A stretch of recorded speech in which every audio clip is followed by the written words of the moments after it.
residents remained in limbo on the New South Wales south coast. Many had no idea what they'll return home to. Matt Doran was there to share the emotional moment with one Moruya local and joins us now. Matt, it must have been a lot of hope, but also, I imagine, a bit of fear going back in there.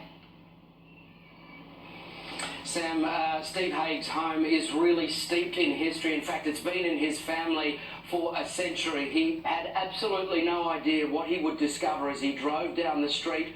What he saw, well, it brought him to tears.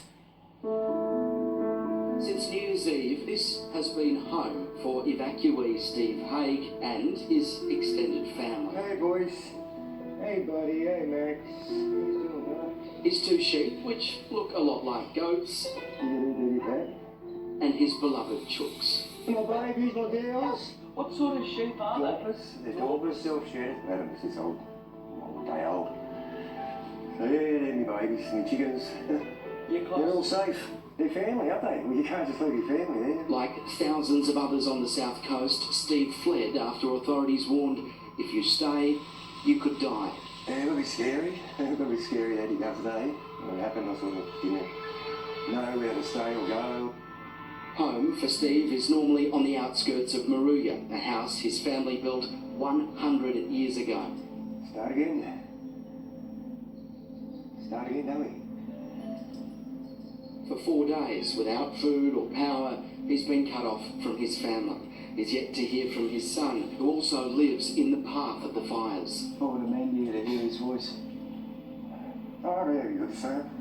Given the emergency warnings and the orange sky, Steve's been too afraid to return to see whether his home is still standing. I think you've waited long enough. Let's go and see if we can find out if you still have a home. Yeah, promise. Hang in there, mate. You'll be all right. And the next left is your street.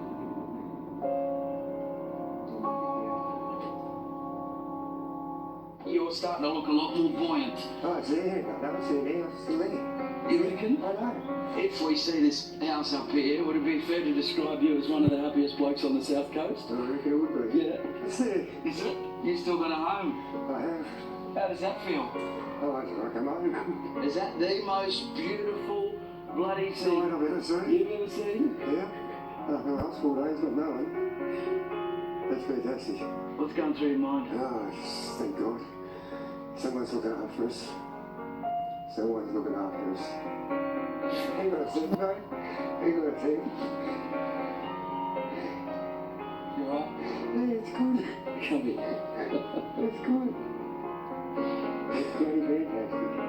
Can I be the first to say to you, welcome home? Yeah. How's that sound? It's good, isn't it? Oh, it's really going. Oh, my God, man. Oh, God. I want to be white chickens here. Oh, God, that'd be even better, man. What, so it's over 100 years old? Around 100, yeah. Yeah, that little bit there's new. It is a magnificent and historic old joint, isn't it? Oh, yeah, I love it. I've got to see the chickens here. Go for it, mate. I've just lost one white chicken and she's here to be lovely. Oh, she is. Come here, bloody girl. She's the oldest chicken I had. I still got 3 boys. You kidding? No, I'm not kidding. I'm so serious. How special is that to have found her? She does not drink coffee. What does she take, a long black? No, it's not anymore. Oh, she's a skim latte chocolate. Yeah. That will fit income to me. All right, so should the 3 of us go and grab a coffee?